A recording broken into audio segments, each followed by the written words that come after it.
Good morning, students. How are you all? I hope you all are fine. Last time we have discussed about true solution or solution, various methods of concentration of solution.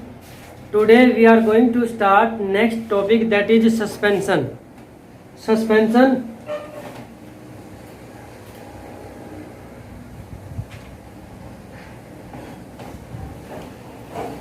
आपने ये पढ़ा था कि जो solution होता है, solution is a homogeneous mixture, और उसके जो पार्टिकल का साइज होता है that is less than 1 nanometre.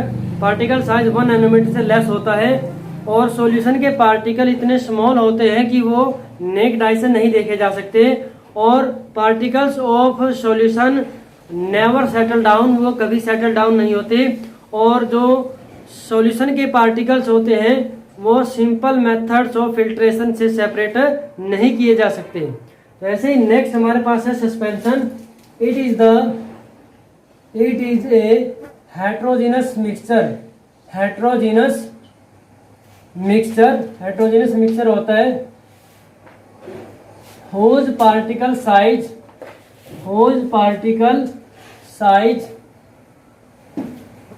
is greater than 1000 nanometre. इसका जो पार्टिकल साइज है 1000 नैनोमीटर से ज़्यादा होता है। आपको पता 1000 नैनोमीटर का मतलब है 1000 nanometre is equal to 1000 multiply 10⁻⁹ metre. तो इसको हम क्या लिख सकते हैं, 10⁻⁻6 मीटर भी लिख सकते हैं। अब पार्टिकल जो होते हैं सस्पेंशन के पार्टिकल्स हैं, particles of suspension, particles of solute in suspension लिख सकते हैं। Particles of solute in suspension are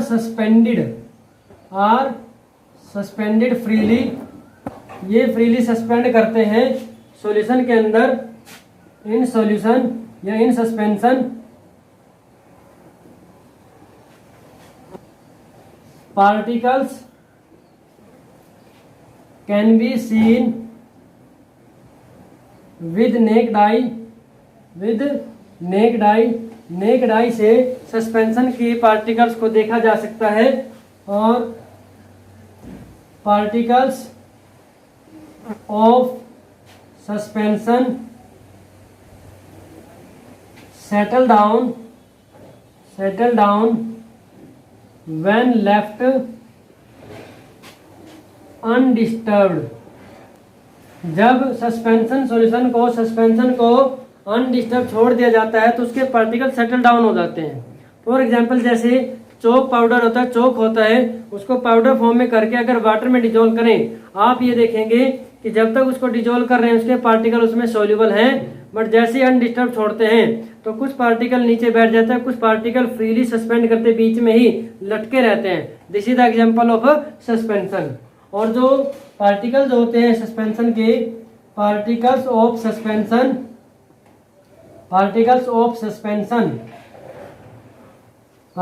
suspension are big enough to scatter the light.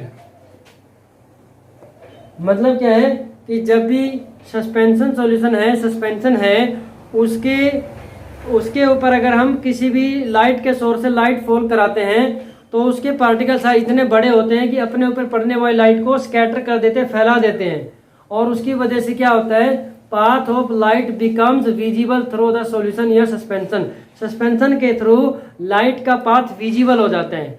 तो this process of scattering of light due to which path of light becomes visible, this is known as Tyndall effect. इसको हम क्या बोलते हैं, Tyndall effect बोलते हैं। तो हम लिखेंगे इसके बाद, पार्टिकल जो सस्पेंशन के वो लाइट को स्कैटर कर देते हैं और उसके थ्रू लाइट का पाथ विजिबल हो जाता है। और लास्ट पॉइंट है particles of suspension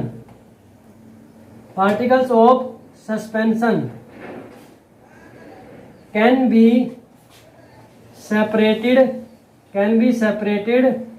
by filtration। Simple filtration method का यूज करके सस्पेंशन के पार्टिकल्स को सेपरेट किया जा सकता है। तो ये हमने पढ़ा है सस्पेंशन के बारे में। अब हम बात करते हैं जो हमने अभी बोला टिंडल इफेक्ट। कौन सा है? Tyndall effect.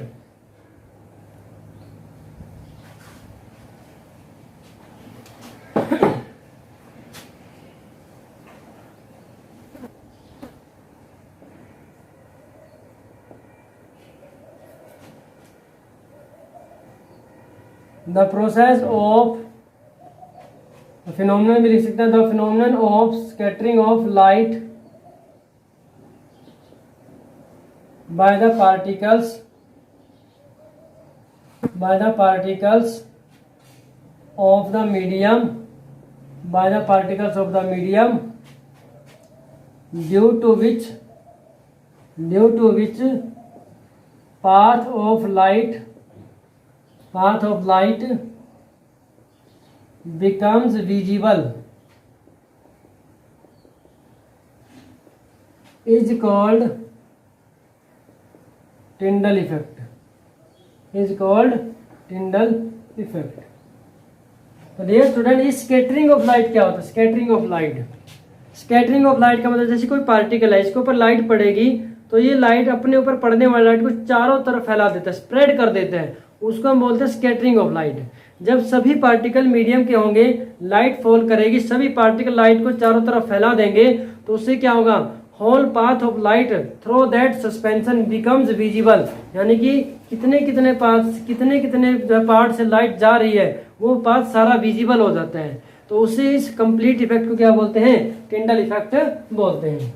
नेक्स्ट हमारे पास आता है कोलॉइडल सॉल्यूशन। इसको सिंपली सोल भी बोलते हैं, सोल। तो डियर स्टूडेंट्स, अब ध्यान से देखेंगे। नेक्स्ट है कोलॉइडल सॉल्यूशन या sol. It is the heterogeneous mixture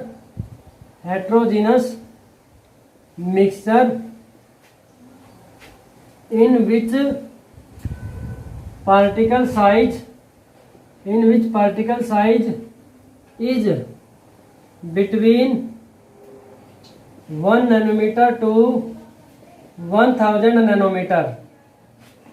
ये भी हेट्रोजीनस मिक्सचर होता है जिसके अंदर पार्टिकल साइज 1 नैनोमीटर से 1000 नैनोमीटर के बीच में होता है। और पार्टिकल्स ऑफ कोलॉइडल सॉल्यूशन, इसको सोल भी बोल सकते हैं।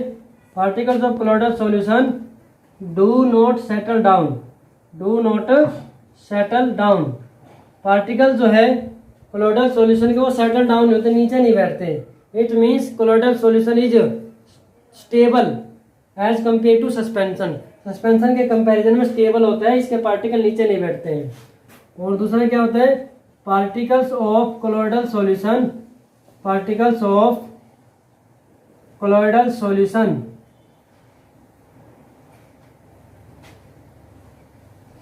Scatter the light. ये भी क्या करते हैं? लाइट को स्कैटर करते हैं।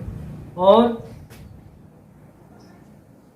Particles of colloidal solution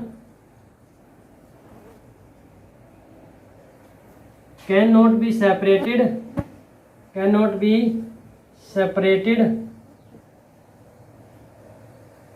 by simple method of filtration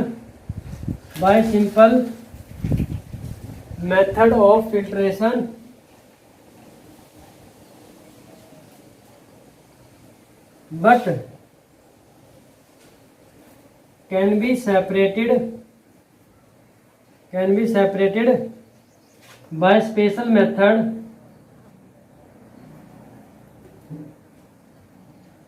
that is centrifugation।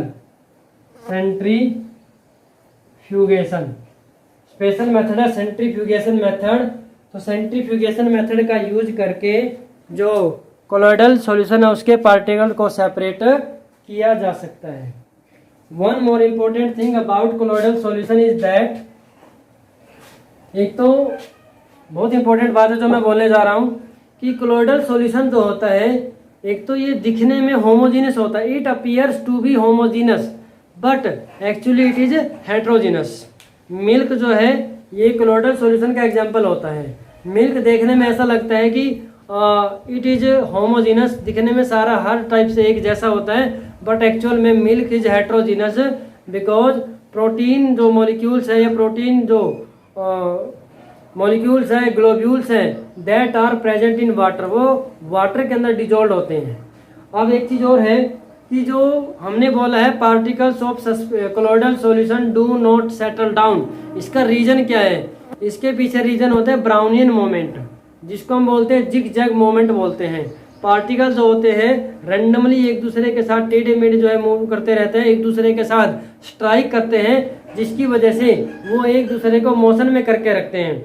तो ब्राउनियन मोमेंट, वैसे ये कंसेप्ट 12th क्लास के बेस पर आता है, फिर भी यहाँ पर बता दिया आपको कि कोलोइडल सॉल्यूशन सेटल डाउन क्यों नहीं होते, due to presence of Brownian movement और जिग जैग मोमेंट भी बोलते हैं इसको, ब्राउनियन मोमेंट, ब्राउनियन मोमेंट और zigzag movement, zigzag movement. तो जिग जैग जो पास होता है इसमें मेनली जो है आर्मी में जब ट्रेनिंग होती है वहाँ पर इनको जिग जैग जो है कराया जाता है कैंडिडेट्स को। तो ऐसे ही जिग जैग मूवमेंट होती है जिसमें रैंडमली पार्टिकल यहाँ पहले इधर गया, टकरा के इधर आया, इधर आया, इधर आया, इस तरीके से रैंडमली मूवमेंट होती रहती है, स्ट्राइक करते रहते हैं, पार्टिकल मूव करते रहते हैं, उसको जिग जैग मूवमेंट बोलते हैं। तो ये आपको समझ में आ गया। एक और इम्पोर्टेंट चीज है, जैसे आप सॉल्यूशन पढ़ते हैं, सॉल्यूशन में आपने ये पढ़ा हुआ है, सॉल्यूशन आपने पढ़ा और सॉल्यूशन में आपने दो कंपोनेंट पढ़े, एक तो आपने पढ़ा है सॉल्यूट और दूसरा कंपोनेंट आपने पढ़ा है सॉल्वेंट, आपको अच्छी तरह याद भी होगा। ऐसे ही कोलोइडल सॉल्यूशन जो होता है सोल बोलते हैं इसको, क्या बोलते हैं? सोल। तो इसके भी दो कंपोनेंट होते हैं, एक होता है डिस्पर्स फेज, डिस्पर्स्ड फेज, और दूसरा होता है डिस्पर्सन मीडियम, डिस्पर्सन मीडियम। ध्यान से देखेंगे डियर स्टूडेंट्स, जैसे सॉल्यूशन में सोल्यूट होता है ऐसे ही कोलोइडल सॉल्यूशन में सोल में डिस्पर्स फेज होता है, और जैसे सॉल्यूशन में सॉल्वेंट का रोल होता है वही रोल सोल में डिस्पर्सन मीडियम का होता है। तो डिपेंडिंग अपॉन, जैसे हमने बोलते हैं कि sugar in water, salt in water, तो वाटर वहाँ पर सॉल्वेंट है, शुगर वो क्या हमारे पास सोल्यूट है। ऐसे ही हमारे पास कोलोइडल सॉल्यूशन जो है उसके अंदर सॉल्वेंट के जैसे जो होता है उसको डिस्पर्सन मीडियम होता है, जिसके अंदर डिस्पर्स फेज डिजोल्व होता है तो डिस्पर्सन मीडियम होता है, और जो चीज डिजोल्व होती है डिस्पर्सन मीडियम में वो डिस्पर्स फेज होता है। तो depending upon the dispersion medium, dispersion medium कौन सा है उसके बेस पर सोल जो है डिफरेंट टाइप के होते हैं, सॉलिड सोल, लिक्विड सोल और गैसियस सोल, अलग अलग टाइप के होते हैं। तो states of sol, colloidal solution की जो स्टेट है, it can be find out by knowing the dispersion medium. Dispersion medium को देख करके, मैं वैसे बता रहा हूँ, ज़्यादा डिटेल में भी नहीं बता रहे, कि अगर हमारे पास डिस्पर्सन मीडियम, अगर हमारे पास डिस्पर्सन मीडियम सॉलिड हो तो उसको हम क्या बोलते हैं? सॉलिड सोल बोलते हैं। क्या बोलते हैं? Solid soul.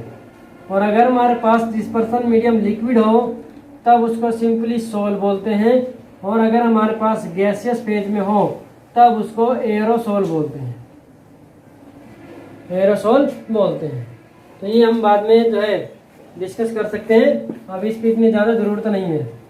नेक्स्ट जो है अब हम करेंगे सेंट्रीफ्यूगेशन मेथड। हमने जो बोला है कि कोलोइडल सॉल्यूशन के particles can be separated by using the special method that is centrifugation. But centrifugation होता क्या है? सेंट्रीफ्यूगेशन वो मेथड होता है जिसके अंदर it is based on the principal that, ये इस प्रिंसिपल पे काम करता है, लाइटर पार्टिकल जो होते हैं मीडियम के वो तो ऊपर की तरफ मूव करते हैं, एंड हैवियर पार्टिकल जो है दैट मूव्स डाउनवर्ड, वो नीचे की तरफ मूव करते हैं। तो इस प्रिंसिपल के ऊपर जो है सेंट्रीफ्यूगेशन प्रोसेस काम करता है। सेंट्रीफ्यूगेशन मशीन जो होती है, सेंट्रीफ्यूइंग मशीन जो होती है, उसमें क्या होता है कि कोई भी जो हेट्रोजीनस मिक्सचर है यानी कि कोलोइडल सॉल्यूशन है उसको रोटेट किया जाता है, फास्टली रोटेट कराया जाता है, और फास्टली रोटेट कराया जाता है तो इससे क्या होगा, लाइटर पार्टिकल ऊपर की तरफ आते हैं और हैवियर पार्टिकल डाउनवर्ड जाते हैं। आपने देखा होगा कि जो डेयरी है, मिल्क डेयरी है, वहाँ पर क्या होता है, हम बटर बनाते हैं, फ्रॉम मिल्क जो है बटर बनाया जाता है, तो वहाँ मिल्क से बटर बनाते हैं तो वो किसके बेस पर होता है, सेंट्रीफ्यूगिंग मशीन जो होती है उसके बेस पर होता है। तो क्रीम को सेपरेट किया जाता है वो भी इसी मेथड से किया जाता है। घर में जैसे हम मक्खन बनाते हैं, लस्सी बनाते हैं, तो वो दूध के अंदर जब जो मशीन है उसको चर्निंग करते हैं, यानी को घुमाते हैं, और उससे क्या होता है, जो लाइटर पार्टिकल है हमारे, यानी कि जो लस्सी है वो ऊपर आ जाती है और बटर जो नीचे की तरफ इकट्ठा होता है, बाद में फिर ऊपर उठ के आता है। तो ये जो एप्लीकेशन है जो मैं बता रहा हूँ, these are the applications of centrifugation. आपके पास क्वेश्चन भी आता है, how will you separate butter from milk, how will you separate cream from milk, तो इस तरीके से क्वेश्चन आते हैं, इनको हम बाद में डिस्कस करेंगे। I hope this is clear to all of you. तो today's assignment based on the lecture is as given. जो भी असाइनमेंट है उसको हम देंगे अभी, जो हमने चैप्टर अभी तक पढ़ा उसके बेस पर। So students, this is assignment for today. Differentiate between solution, colloidal solution and suspension. What are the components of colloidal solution and what is the another name of colloidal solution. Why particles of colloidal solution do not settle down, वो settle down क्यों नहीं होते, और colloidal solution के particle को separate करने के लिए कौन सा मेथड यूज किया जाता है। सोल जो है कोलोइडल सॉल्यूशन का दूसरा नाम होता है। Right any two applications of centrifugation, और सेंट्रीफ्यूगेशन का जो मेथड है किस प्रिंसिपल पे काम करता है ये आपने बताना है। I hope you all are doing your homework और assignment regularly, and in case of any problem, any difficulty, you can ask. Thank you and have a nice day.